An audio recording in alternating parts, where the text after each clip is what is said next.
Thank you for joining us to learn more about our new online superintendent leadership and licensure certificate here at Ohio University. I'm Marcy Shepard, and I am program coordinator and instructor here. And you are thinking about the transition from being a school leader to a district leader, which is why you're with us. And I remember when I was thinking about that same step. We have walked that journey and we are here to help you through it. I am joined by Tasha, and she's going to introduce herself. Hi, I'm Tasha Attaway, and I work for the Patton College as Digital Graduate Recruitment and Retention Manager. And what that means is that I'm here to help you through the application process, and you'll be hearing a little bit more about that and from me later.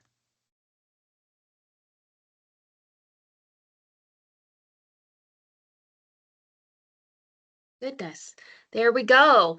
This is the gateway on campus in Athens. And when you enter campus, it says, "So enter that thou mayest grow in knowledge, wisdom, and love." And this not only applies as you enter in campus, but also as you enter into our program. We want you to grow in knowledge, but we also focus on wisdom and a culture of caring and support.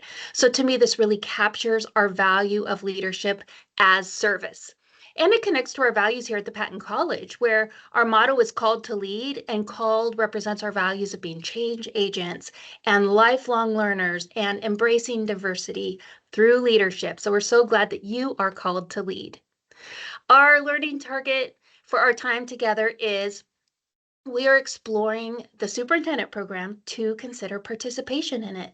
And to successfully meet that target, we're going to describe the program, we're going to review the program schedule, identify when and how to apply, and recognize ongoing support. We want to preload you with all the information you need to think about joining our program.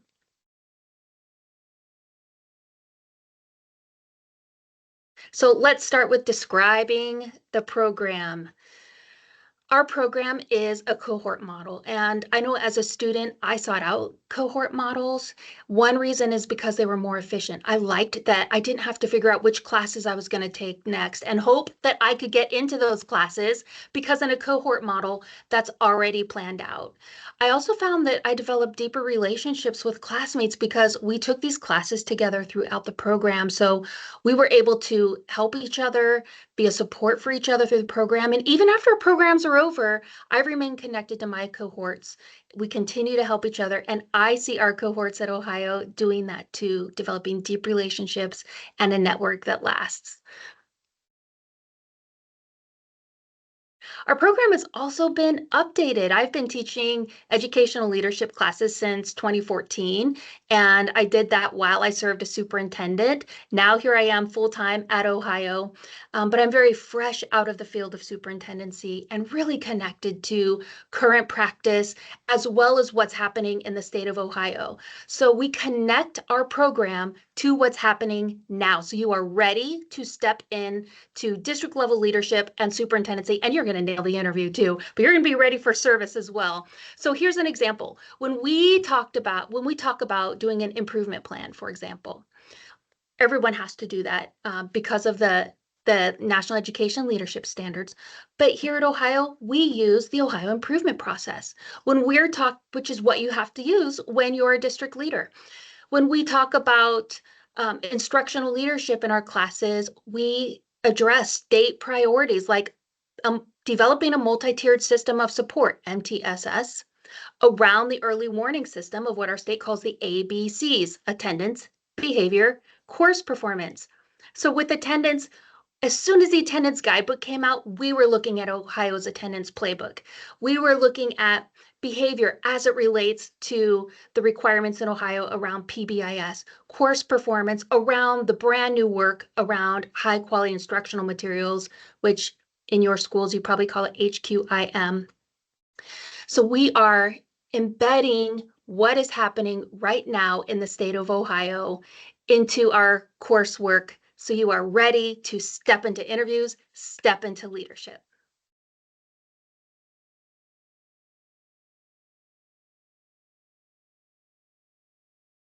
Our program is also designed for working professionals.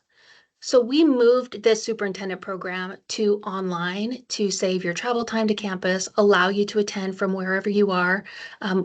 Again, we walk the walk of being administrators in various roles. We know it's a big role and it includes a lot of extracurriculars. So we have really built this to serve you knowing that you're working professionals. We've also condensed our meeting times to one Saturday a month, which means we make our time together count.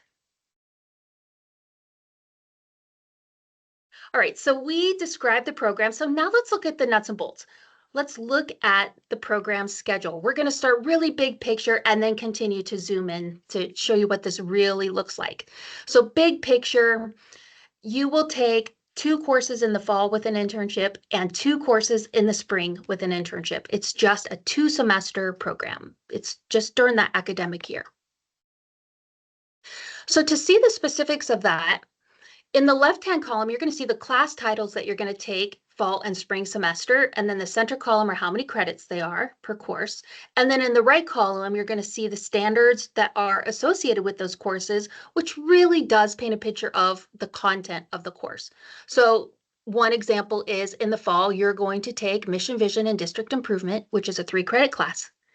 And you can see that the standards, which is the core content of the course, is developing a mission vision, leading a continuous improvement process, leading with ethics and professional norms, and focusing on learning and instruction.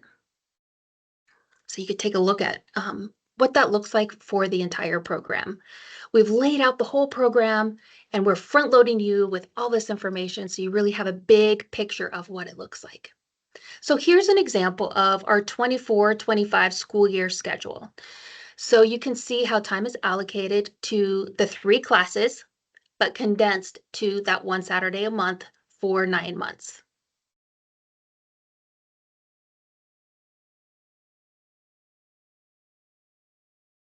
Not only is our program very organized, intentionally sequenced. You have all the information that you need up front.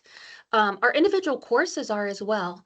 And I'm going to show you an example of a principal course that I'm currently teaching, just because it shows you how our courses are laid out.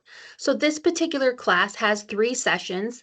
Our classes together will have 5 sessions. So you will have class 1, class 2, class 3, class 4, class 5. And so you see here a page for each class. I build courses before we teach them, so you have all the course materials from the beginning of the semester. You can do work as it fits into your schedule, so you're not waiting for right before class to be able to access readings and materials. It's all there and ready for you when you're ready to access it. So if we open up, for example, class 2, this is what it looks like when you open up a page.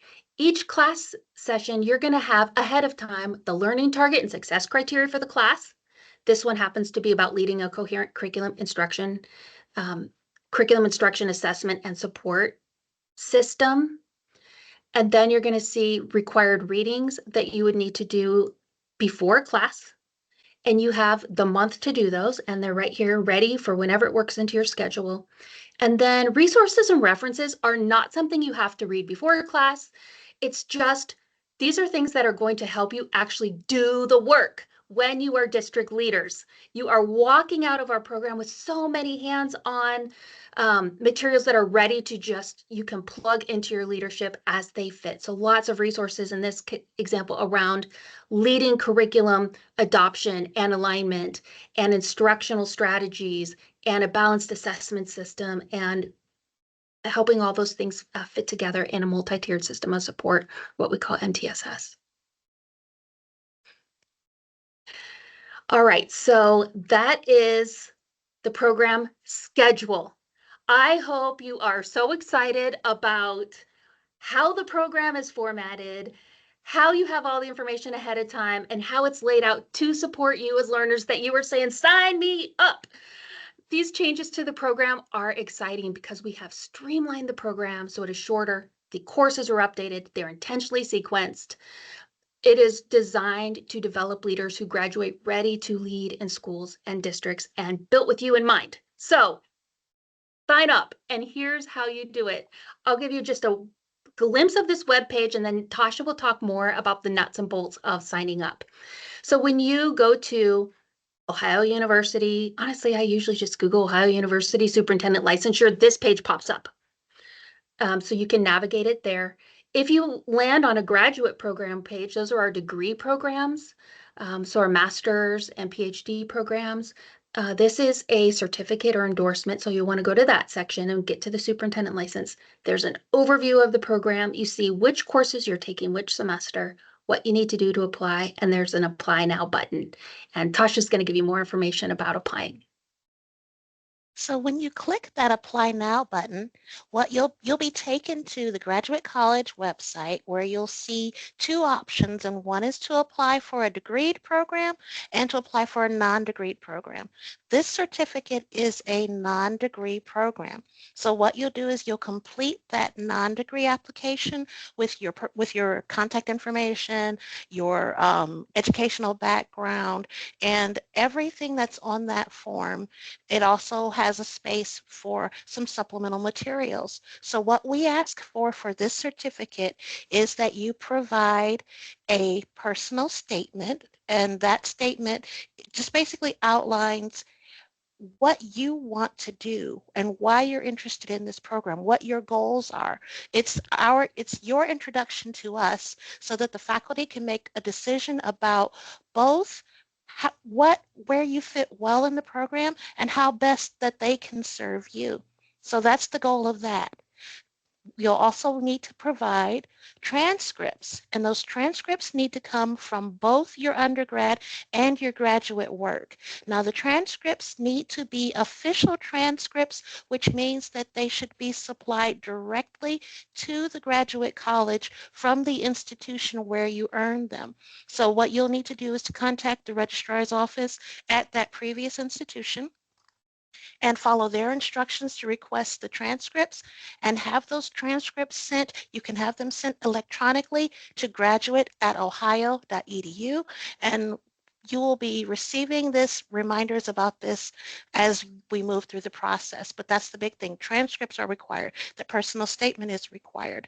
There also it is valuable to the faculty if you would be able to supply a current resume or a curriculum vitae, because that also helps them get to know you and know how best to serve you, because Dr. Shepard is a phenomenal educator, and that she tries to insert as much customization as she can, because obviously every course has its set framework, but where she can, she'll supply definite specific resources that will be applicable for you. And so you want to learn from this woman. She makes it exciting, she makes it fun, and she also makes sure that you know that you are prepared to take that next step.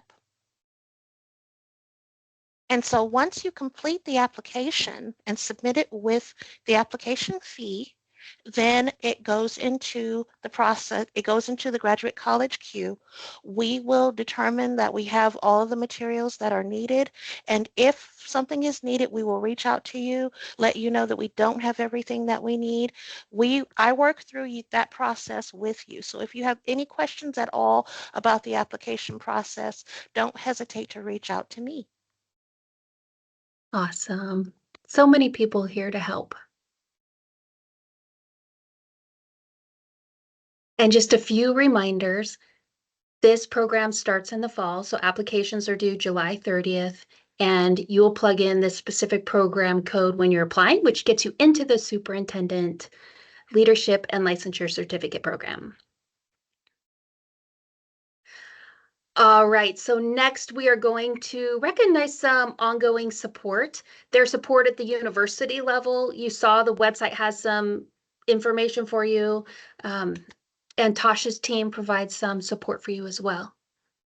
Tasha, do you want to talk about that?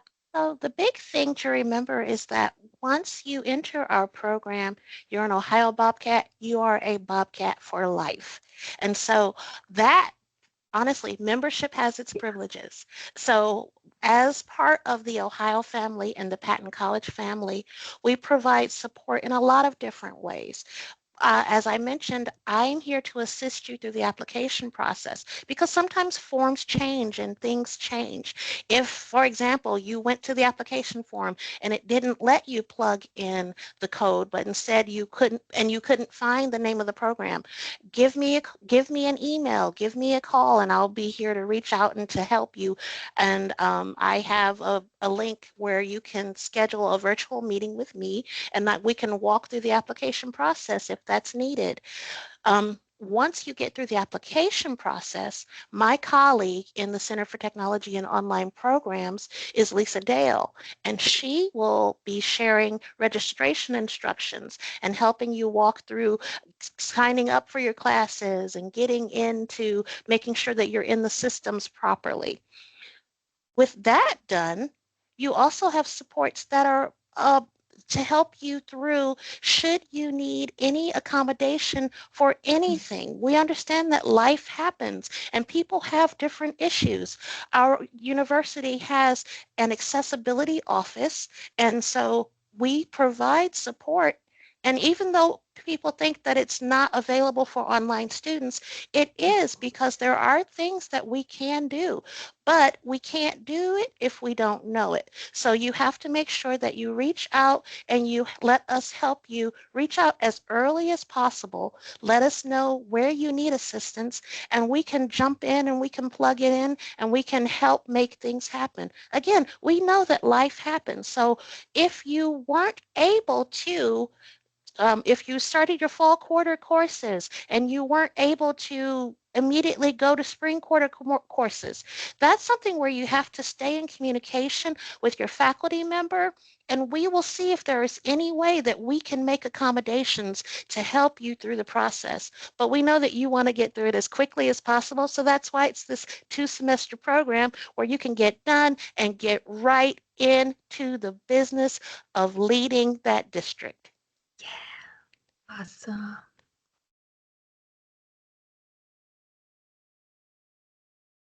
So there's lots of supports at the university level and also at the program level. I showed you a Canvas, which is our learning management system for a course. We also have them for the program. So right up in front of your program, you're going to have schedules for the whole year. You're going to have your fall and your spring schedules, the date, so you can save the dates and plan for those. You get regular announcements from me. I send announcements with reminders like it's time to register and exactly which courses you need to register for. I also provide resources. So you have lots of supports at the program level, and I am right at your fingertips, right in your pocket, because lots of students text me, of course, call, we meet via Zoom and email, but you have access to me as well. We're together once a month, so we get to see each other then too. All right, so we're exploring the superintendent program to consider participation in it. I hope this front-loaded you with information that you need to help make that decision. And I do want to leave you with this one-page flyer that includes a summary of the program code and application deadline, my contact information. It really is just a handy dandy one-pager. There are no surprises here. You know your programs, you know the courses, you know the dates, and I hope you have what you need to help you make a decision and determine if this is a fit for your life. We are here to help. So at the beginning of the presentation, we looked at the entrance to the Gateway on campus. And I want to leave our time together by looking at the exit. It says, "So depart, that daily thou mayest better serve thy fellow men, thy country, and thy God." Being an educational leader is truly an act of service. It isn't always easy, but there is so much joy in the work. And at Ohio, we are committed to being a program that treats our work as an act of service. I see my role as an act of service. Tasha sees her role as an act of service. So we are here to support you. And that's like Tasha said, it's whether you're in our program and even after you graduate. So we are here for you all along the way. If you have questions specifically about applications and registration, Tasha's an awesome person to reach out to. You see the contact here at eLearning. You can also reach out to me with other program questions. We're both here to help. Our teams are here to help. So, Tasha, do you have any last words? The one thing that I also wanted to share that post-graduation, what happens should you decide that you want to undergo a career change? Ohio University provides career support as well that you have access to for life. If you as a district, as a district leader, need support in finding students or I'm sorry, in finding staff and teachers, we're Yeah. here to help you with that as well. So there are so many benefits to joining the Ohio family and the Patton College family, and we hope that you will take that next step. Yes, and you did spark my thinking, Tasha, with the alignment of this program and the PhD. If you decide, I love Ohio, I love educational leadership, I want to learn more, this superintendent certificate does have a pathway into our PhD for educational leadership. And you wouldn't have to do it right away, but it's just something that you could have access to. So thank you for your interest in our program. And even more, thank you for the work you do to support students and staff and community in our wonderful state of Ohio. We hope to see you at Ohio University. Go Bobcats!